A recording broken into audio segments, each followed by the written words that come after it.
जनाब finally volume 5 की series आपके लिए आ गई है।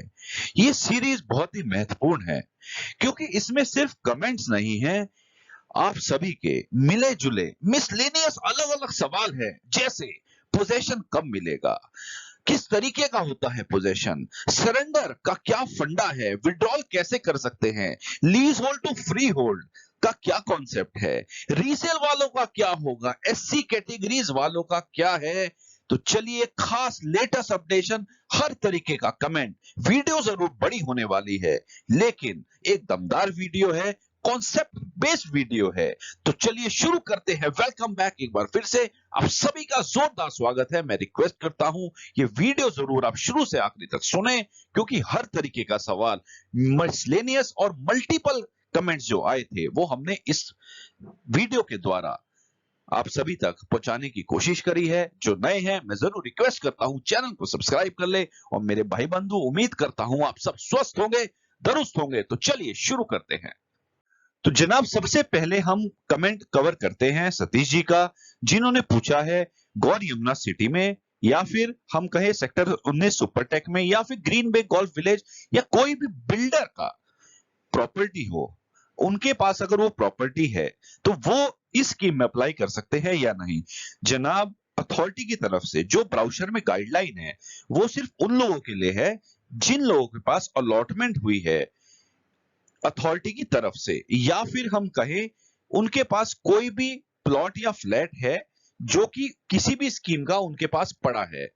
उसमें यह नहीं लिखा है कि किसी भी यमुना अथॉरिटी या यमुना एक्सप्रेसवे के पूरे एरिया में कहीं पे भी आपका बिल्डर फ्लोर या फ्लैट कुछ भी आपके पास नहीं होना चाहिए। अगर ऐसा ब्राउचर में लिखा होता तो आप इसके लिए इनएलिजिबल होते, लेकिन इन्होंने सिर्फ जो कवर किया है सिर्फ दो चीजों को किया है, अलॉटमेंट और साथ में रीसेल वालों के लिए किया है। तो मेरे हिसाब से इसमें आप डेफिनेटली अप्लाई कर सकते हैं। दूसरा सवाल दिनेश जी का है। दिनेश जी पूछते हैं एससी वालों का क्या रिजर्वेशन होता है, उसके बारे में थोड़ा सा इसमें बताएं।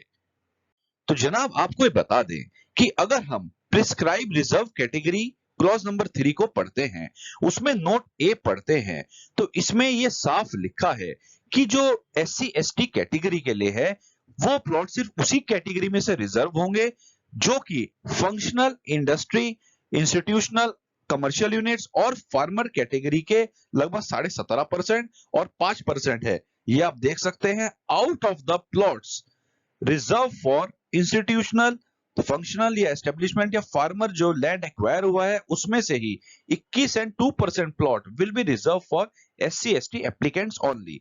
आपका जो प्लॉट का जो रिजर्वेशन है आप जनरल कैटेगरी में इसमें नहीं ले सकते, सिर्फ जो रिजर्वेशन का क्राइटेरिया है इन दो में चुना जाएगा। अगला सवाल बाबुल जी का है। उन्होंने पूछा है जो 590 रुपए रजिस्ट्रेशन अमाउंट है ब्राउचर के लिए स्कीम के में अप्लाई करने के लिए, इनके लिए क्या ये जो फॉर्म है ये अपने फादर की से अकाउंट से ले सकते हैं और अपना रजिस्ट्रेशन अमाउंट ये खुद भर सकते हैं। तो आपको ये बता दें, आप किसी भी तरीके का अगर ब्लड रिलेशन में आप डायरेक्ट हैं तो आप इजिली इसको कर सकते हैं, उसमें कोई रोक टोक नहीं है। अगला सवाल क्या ये गुरु चौधरी जी का है। उन्होंने बोला क्या हम multiple plots same login ID और सेपरेट प्लॉट्स के लिए भर सकते हैं। जनाब आपको ये बता दे, मैंने पहले भी वीडियो में बताया है सिर्फ एक ही प्लॉट एक फैमिली को भरना है। अगर आप ज्यादा प्लॉट भरेंगे तो आपका प्लॉट कैंसिल होगा और जो अमाउंट आपने दिया है वो सारा आपका फोरफिटेड हो जाएगा। अगला सवाल धीरज जी का है। धीरज जी कहते हैं इन्होंने अपनी आरपीएस 06 2022 स्कीम में जो फॉर्म भरा इसमें इन्होंने गलती से पीपीएफ का, जी हाँ, पीपीएफ का अकाउंट नंबर डाल दिया है। जनाब ये ऐसे क्यों करते हैं गलतियां, आपने अपना सेविंग्स बैंक का अकाउंट नंबर डालना है। अगर अब आपने उसमें डाल दिया है रिफंड के लिए तो आपको ये बता दे इसके लिए एक लेटेस्ट अपडेशन आया है। तो लेटेस्ट अपडेशन क्या है, 30/9/2022 यमुना अथॉरिटी की तरफ से, जी हां, यमुना अथॉरिटी की तरफ से चिट्ठी लिखी गई है रीजनल मैनेजर आईसीआईसी बैंक को, जिसमें इन्होंने कहा है कि स्कीम जो है 7/10/2022 को खत्म हो जाएगी। तो जनाब जब 7/10/2022 को स्कीम खत्म हो जाएगी, अभी स्कीम चल रही है, तो इसमें एडिट करने का प्रावधान, जी हाँ, एडिट करने का विकल्प इसमें दे, ताकि जिन लोगों ने फॉर्म गलत भर दिया है वो इस योजना में वो फॉर्म का एडिट के माध्यम से आप इसको सही कर सकते हैं। कहने का ये मतलब है कि आपके अपने पोर्टल पे ही, जहां पे आपने लॉगिन आईडी पासवर्ड बनाया हुआ है, उस पे ही आपको एडिट करने का आपको प्रावधान दिखेगा। इन केस अगर फिर भी वो नहीं हो पाता स्कीम क्लोजर होने से पहले, आप जरूर, मैंने जो आपको बताया है, जो मेल आईडीज बताई हैं, आप प्लेलिस्ट में जाके मेरी पहले की वीडियोस देख सकते हैं। उधर ही आपने मेल आईडी पे आप जरूर मेल करें और साथ में एक राइटिंग में रजिस्टर्ड स्पीड पोस्ट भी जरूर भेज दे before the issuing of eligibility list. अगला सवाल जो काफी इंटरेस्टिंग है, मैं दीपक मोंगिया जी का करने वाला हूं। इन्होंने बोला है, after the issue of allotment letter, मतलब अलॉटमेंट लेटर इश्यू हो गया, रजिस्ट्रेशन कब होगी, रजिस्ट्री कब होगी, पोजेशन कब होगा। बहुत बेहतरीन सवाल। तो जनाब आपको ये बता दे, इस स्कीम के आधार पे आप क्लॉज नंबर 13 को ध्यान से पढ़ लीजिएगा। इसमें जो आपको बता दे, क्लॉज नंबर 3, अलॉटमेंट आपकी मात्र 30 दिन के अंदर हो जाएगी। जिस दिन आपका ड्रॉ होगा 30 दिन के अंदर आपके पास लेटर भेज दिया जाएगा, मींस आपको अलॉटमेंट लेटर मिल गया। लेकिन अब बात करते हैं आपकी रजिस्ट्री की, जिस पे आपने सवाल उठाया। क्लॉज नंबर 4 भी इसका पढ़े।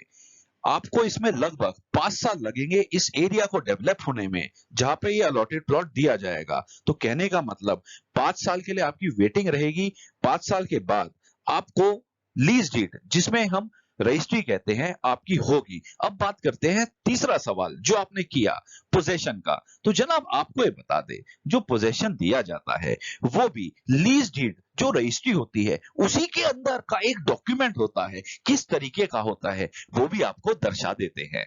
तो जनाब आपकी जो लीज डीड रजिस्ट्री होती है लगभग 10-12 पन्ने की होती है। उसी में एक जो लेटर कागज होता है वो आपका पोजेशन सर्टिफिकेट होता है, जिसमें आपका जो अलॉटी होता है वो अपना पोजेशन टेकन ओवर लेता है, उसके यहाँ पे साइन होते हैं। जो पोजेशन हैंडेड ओवर होता है वो यमुना अथॉरिटी होती है, जिसमें प्रोजेक्ट डिपार्टमेंट इन्वॉल्व होता है, लैंड डिपार्टमेंट होता है, लॉ डिपार्टमेंट होता है, प्लानिंग डिपार्टमेंट होते हैं। इन सब के बाकायदा सिग्नेचर होते हैं। ये सब आपके लेआउट प्लान को अप्रूव करते हैं। लेआउट प्लान, सॉरी, आपकी जो डिटेल है, आपका पोजीशन का जो डायग्राम है, कितना चौड़ा है वाइड, कितना फ्रंट है उसका वाइड, कितनी उसकी डेप्थ है, ये सारा का सारा वो उसमें दिया होता है। पोजीशन जो कि आपको दिया जाता है फाइनल लीज प्लान रजिस्ट्री में। उम्मीद करता हूं ये खास आपका कंफ्यूजन जो आपको अभी तक था, ये आपको क्लियर हो गया होगा। अगला सवाल गुरु चौधरी जी का है कि इस स्कीम में मैं अपने नाम से फॉर्म भर रहा हूं, लेकिन पेमेंट फ्रेंड के बैंक खाते से कर सकता हूं। जनाब ये तो फर्जी या हम कहे फ्रॉड हो गया। पैसा आपके पास है नहीं, या फिर हम कहे किसी और का पैसा है, ऐसे आप उसे सर्कुलेट नहीं कर सकते। सिर्फ और सिर्फ पैसा आपका ब्लड रिलेशन में हो तभी आप इस स्कीम में भर सकते हैं, अदरवाइज आपके पास अपना पैसा सेविंग है तो आप अप्लाई कर सकते हैं। अगला सवाल राजेंद्र सिंह जी का है, जिनमें इन्होंने एक जैसा सवाल लगभग 3 बार पूछे, लेकिन सवाल जो एक कॉमन है वो मैं आपको बता देता हूं। क्या एससी एसटी के रिजर्वेशन में कोई कास्ट सर्टिफिकेट यूपी का चलेगा या फिर ऑल ओवर इंडिया का? जनाब इस ब्राउचर के हिसाब से इसमें एससी एसटी के लिए सर्टिफिकेट एनक्लोज करना एक अनिवार्य मैंडेटरी डॉक्यूमेंट है। अगर आप इसको एनक्लोज नहीं करते, सबसे पहली बात आपका फॉर्म रिजेक्ट हो जाएगा। रही बात आप एससी एसटी कहीं के भी हो, इसमें कहीं ये नहीं लिखा वो शुड बी ऑफ यूपी ही होना चाहिए। ये प्रावधान मेरे हिसाब से आप दिल्ली के हो, आप यूपी के हो, आप और किसी राज्य के हो, एससी एसटी होने चाहिए। लेकिन जो स्टैंडर्ड परफॉर्मा होता है सर्टिफिकेट का, जो कॉम्पिटेंट अथॉरिटी होती है इसे इश्यू करने वाली, वो सारी की सारी प्रावधान आपको चेक करनी चाहिए, उसके साथ आपको उसको अपलोड करना है। अगला सवाल राधिका जी का, hi I am not in SC category, still it is mandatory to attach the document, please help what to do. Radhika ji जब आप एससी है ही नहीं तो मैंडेटरी डॉक्यूमेंट आपके पास इसका कहां से आएगा? रही बात जब आप इस कैटेगरी में है ही नहीं तो आपको ये नहीं भरना। अगला सवाल सुमित लहरी का है, मेरे दादा ने एक दिल्ली में प्लॉट लिया, वो प्लॉट मेरे फादर के नाम पे आया, फादर ने मदर को दे दिया। अब इसके बाद ये स्कीम में मैं अप्लाई करना चाहता हूँ जिसमें मेरी एज 31 है और मम्मी की 56 है, तो क्या मैं अप्लाई कर सकता हूँ? बिल्कुल जनाब, आप कर सकते हैं। अगला सवाल, क्या हस्बैंड एंड वाइफ, ये सौरभ जी का सवाल है, क्या हस्बैंड एंड वाइफ इस स्कीम में अप्लाई कर सकते हैं? और अगर वो can they put names of each other as co applicant, जनाब एक एप्लीकेंट बनेगा, एक को एप्लीकेंट बनेगा, और आप दोनों में से, क्योंकि आप एक सिंगल फैमिली कंसीडर होगी, आपको किसी एक प्लॉट में किसी भी एक साइज में सिर्फ अप्लाई करना है। ये नहीं आप 120 के लिए अलग कर दें, 300 के लिए अलग कर दें, तो आपका फॉर्म पकड़ आने के बाद पैसा भी फोर्टफिटेड होगा और आपका कैंसिलेशन भी हो जाएगा। अगला बहुत बेहतरीन सवाल जो पूछा गया है अभिषेक जी से, अभिषेक जी ने कहा है विड्रॉ कैसे कर सकते हैं अगर अप्लाई कर दिया है तो। बहुत बेहतरीन सवाल, हर एक इंसान की जिज्ञासा होगी। विड्रॉ सरेंडर वाला फंडामेंटल एक छोटे से आपको कॉन्सेप्ट के साथ बता देता हूं। तो जनाब इसके लिए क्लॉज नंबर 18 ब्राउजर का आप पढ़ सकते हैं। अभी शॉर्ट में आपको फंडामेंटल समझाते हैं। सबसे पहली चीज, आपको अगर विड्रॉ सरेंडर करना है, सबसे पहली चीज आपको क्या करनी है, एक एप्लीकेशन बनानी है। उस एप्लीकेशन जो आप बनाएंगे उसमें आपको बकायदा ऊपर आपकी फोटो लगेगी, वो फोटो जो आपने एप्लीकेशन फॉर्म में अपलोड करी, साथ में आपके उसमें सिग्नेचर भी होंगे। वो सिग्नेचर सेम होने चाहिए जो आपने अपने उसी स्कीम में, जो आपने ऑनलाइन पोर्टल पे भरा है। आपको ये बता दें, जो फोटोग्राफ है वो आपकी सेल्फ अटेस्टेड होनी चाहिए, इस चीज का ध्यान रखें। एप्लीकेशन आप बनाएंगे और एप्लीकेशन आप अपनी यमुना अथॉरिटी के नाम पे, उनके सेम एड्रेस पे आप बकायदा इनको स्पीड पोस्ट से या फिर आप बकायदा बाय हैंड रिसेप्शन पे जरूर दे। लेकिन इनका बहुत जरूरी जो एक कंडीशन जो इन्होंने डाली हुई है वो जरूर आप सुनिएगा। 18 का क्लॉज नंबर 2, कोई भी विड्रॉल एप्लीकेशन एंटरटेन नहीं होगा अगर आपकी फाइनल एलिजिबिलिटी लिस्ट पब्लिश हो जाती है अथॉरिटी की तरफ से। अभी आपकी एक एलिजिबिलिटी लिस्ट आएगी जिसमें जो जो बंदे फाइनली जिनका नेम सही है, फॉर्म सही है, उनकी एलिजिबिलिटी लिस्ट अथॉरिटी निकालती है। अगर वो पब्लिश हो जाती है तो जनाब आप विड्रॉ इसमें नहीं कर सकते। लेकिन एक चीज का ध्यान रखिएगा, अगर आप इसमें सरेंडर करना चाहते हैं before the draw of lots, मतलब ड्रॉ नहीं हुआ और आप करना चाहते हैं सरेंडर, तो आपको ये बता दें आपका जितना भी रजिस्ट्रेशन मनी है वो सारा का सारा आपका पैसा आपको रिफंड हो जाएगा विदाउट इंटरेस्ट। लेकिन एक चीज और भी है, अगर आपका अलॉटमेंट लेटर इश्यू हो जाता है, ड्रॉ हो जाता है, अलॉटमेंट लेटर इश्यू हो जाता है, तो आपका रजिस्ट्रेशन मनी में से 10,000 रुपए आपका काट लिया जाएगा और बाकी का बैलेंस अमाउंट आपको रिफंड कर दिया जाएगा। कहने का ये प्रावधान है, मैंने आपको बता दिया है कि आपको अपना जो भी चीजें सरेंडर करना है आपको सारा का सारा राइटिंग में देना है। एक खास बात और है, इसी में आप क्लॉज नंबर 18 में नीचे में देखिएगा जिसपे अथॉरिटी ने साफ बोला है आपका डेट ऑफ सरेंडर कौन सा माना जाएगा। ये नहीं आपने एप्लीकेशन में 18 डाला और आराम से उसे डिस्पैच 25 में किया और वो हमें अथॉरिटी में रिसीव हुई 28 तारीख को। तो जनाब जो तारीख को अथॉरिटी में रिसीव होगी, देख लीजिए, the date of surrender in above cases shall be the date on which application, जो भी सारी चीजें हैं, फोटो हुई, आपकी कैंसिल चेक हुई, आपका ओरिजिनल अलॉटमेंट लेटर हुआ, आपका ओरिजिनल फॉर्म स्लिप हुई, ये सारी की सारी जिस दिन रिसीव होती है ईडा अथॉरिटी ऑफिस में, वही डेट ओरिजिनल एंटरटेन करी जाएगी। उम्मीद करता हूं विड्रॉल सरेंडर का कॉन्सेप्ट आपको समझ में आ गया होगा। अगला सवाल इन्वेस्टमेंट हेल्पलाइन जी का है। इनका कोई नाम मेंशन नहीं है, तो इस पे इन्होंने पूछा है कि ये बताएं कि एससी कैटेगरी में रिजर्वेशन क्या होता है। वो मैंने आपको भी पहले बता दिया है पहले कमेंट में। अगला सवाल इन्होंने पूछा है कि ये भी बताएं कि इनमें से रिजर्वेशन जनरल का पहले होता है या एससी का पहले होता है या किस तरीके से इसमें लिया जाता है। जनाब आपको ये बता दें कि जो ड्रॉ है इसमें हर एक कैटेगरी का, हर कैटेगरी वाइज, चाहे हैंडीकैप की भी बात करें या जनरल कैटेगरी की बात करें, जिसका रिजर्वेशन है वो ही रिजर्वेशन को उस तरीके से लिया जाता है। लेकिन जितनी रिजर्व कैटेगरीज होती हैं, अगर वो एप्लीकेंट्स सुटेबल फाउंड नहीं होते तो डेफिनेटली वो कैटेगरी, क्योंकि वो रिजर्व कैटेगरी है और जनरल में बहुत सारी पब्लिक ऑलरेडी वेटिंग में होती है, तो वो सुटेबल रिजर्व कैटेगरी में से अगर एप्लीकेंट्स उस कैटेगरी के नहीं मिलते तो वो ऑटोमेटिकली ट्रांसफर जनरल कैटेगरी में हो जाते हैं। अगला सवाल अनिल कुमार गुप्ता जी का है, जिन्होंने बताया है, मैंने सेक्टर कोई 120 स्क्वायर मीटर का अपना ग्रेटर नोएडा वेस्ट सेक्टर में कोई उनका प्लॉट है, तो क्या मैं इसमें अप्लाई कर सकता हूं? तो जनाब आप इसमें कर सकते हैं, मैंने उसका रीजन आपको पहले ही कमेंट में दे दिया है।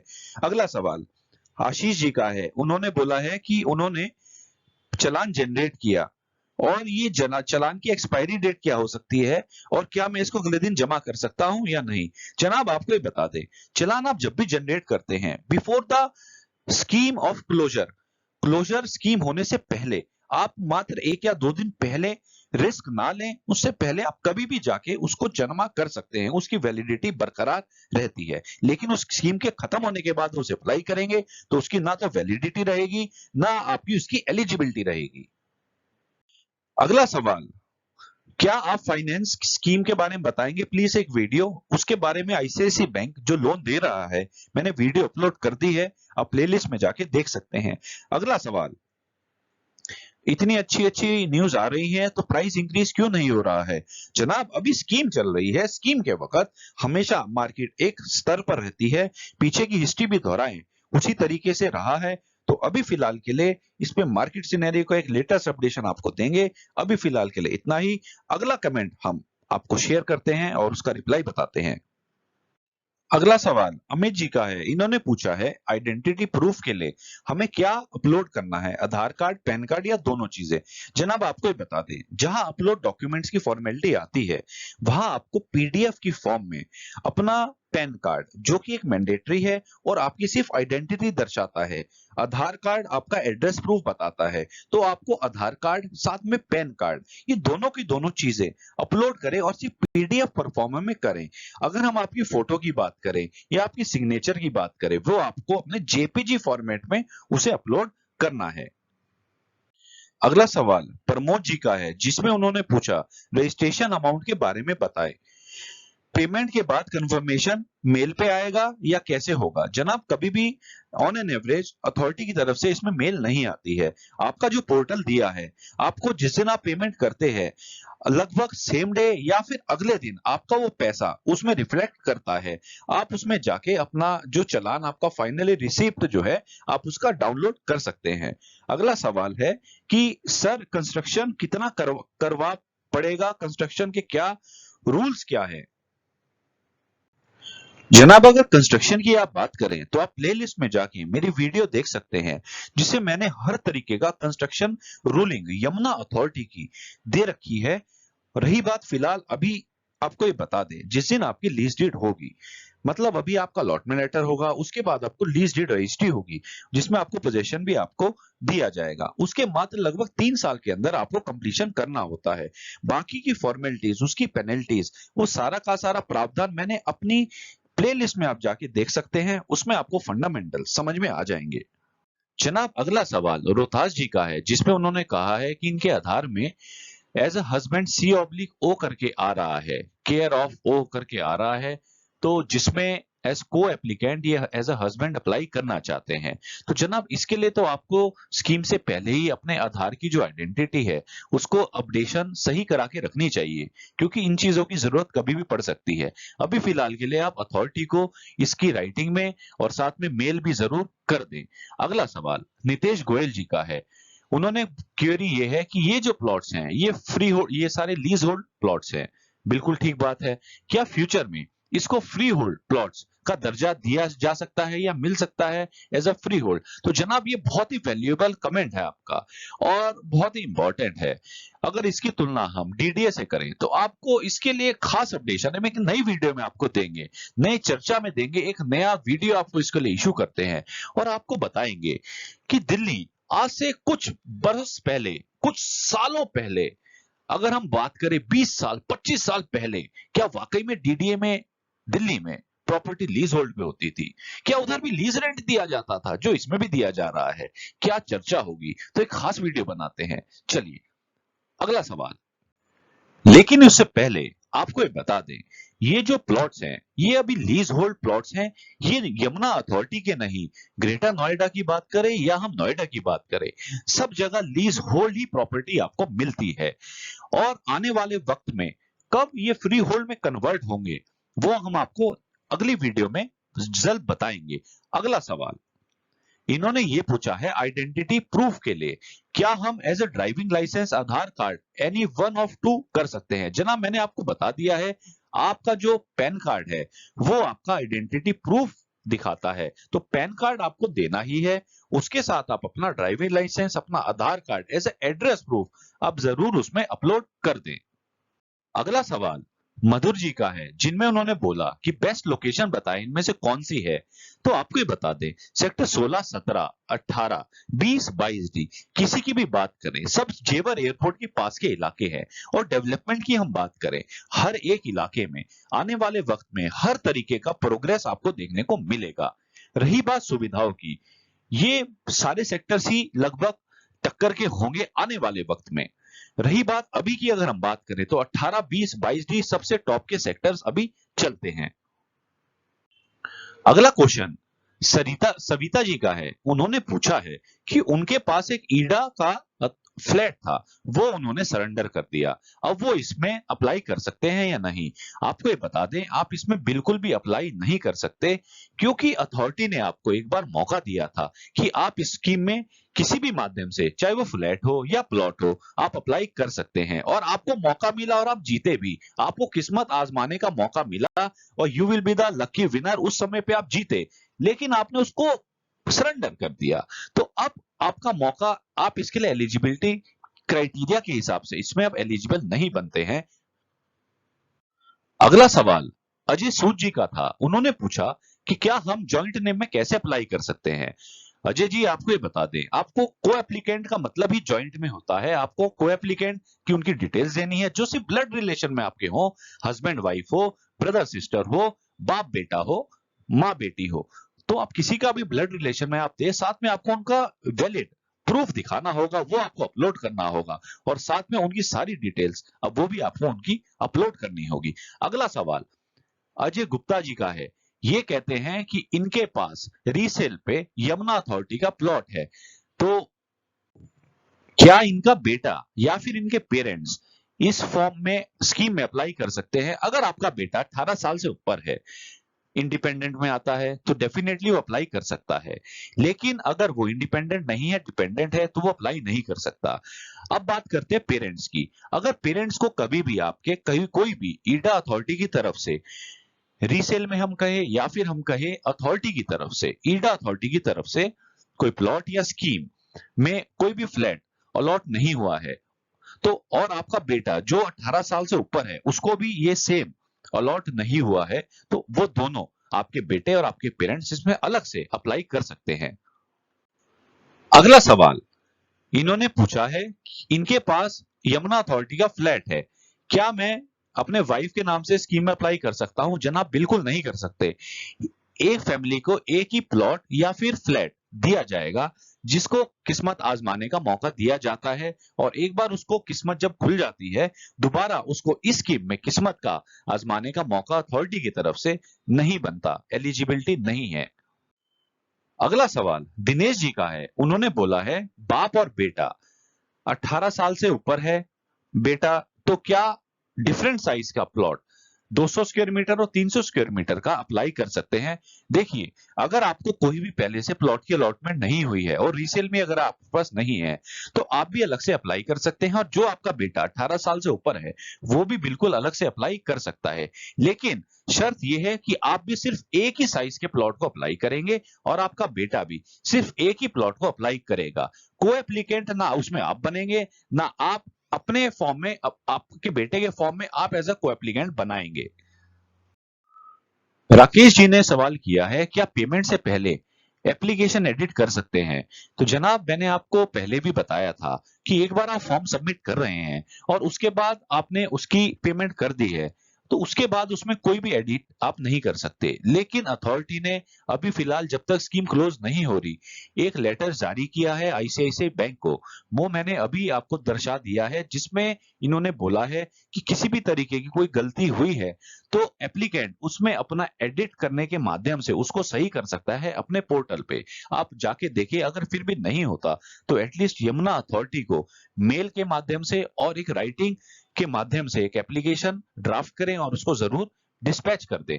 अगला क्वेश्चन सवाल राकेश जी का ही है, आरटीजीएस के लिए बेनिफिशियरी बैंक अकाउंट और आईएफएससी एड्रेस क्या है? तो आपको ये बता दें, अगर आप आरटीजीएस या एनईएफटी से पेमेंट कर रहे हैं, तो आपको इसकी जो पेमेंट जब आप इसका चालान जनरेट करेंगे, चालान जनरेट जैसे ही करेंगे, आप देखेंगे, आप जब उसका प्रिंट लेंगे, आपको उसका अपने आप बेनिफिशियरी अकाउंट नंबर भी आएगा, आईएफएससी कोड भी आएगा। आपको उसी बेनिफिशियरी अकाउंट नंबर में और उसी आईएफएससी कोड में बैंक में जाके फिजिकली या फिर आप अपने ऑनलाइन के माध्यम से इसकी पेमेंट कर सकते हैं। और इसका जो पैसा जिस दिन आप इसकी पेमेंट करेंगे, उसके अगले दिन आपके पोर्टल पे ऑन एन एवरेज रिफ्लेक्ट करता है।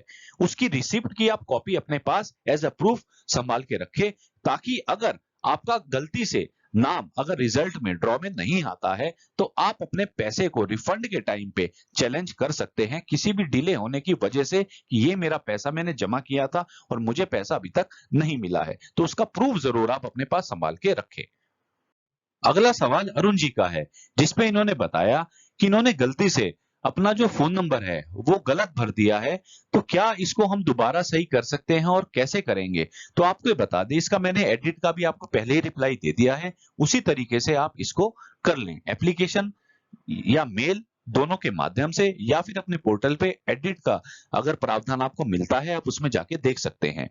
अगला क्वेश्चन पूजा उत्पल जी का है। उन्होंने बोला है कि उन्होंने जो चालान है 2 से 3 बार इसको फॉर्म जनरेट कर लिया, लेकिन इन्होंने जो पेमेंट करी है लेटेस्ट चालान से ही करी है। क्या ये सही है? ये बिल्कुल सही है। आपका जो चालान है, एक बार आप उसे डाउनलोड करें या 3 बार करें या 4 बार करें, उससे कोई फर्क नहीं पड़ता। पेमेंट सिर्फ आपको उसकी एक बार ही करनी है और उसका प्रूफ आपको संभाल के रखना है।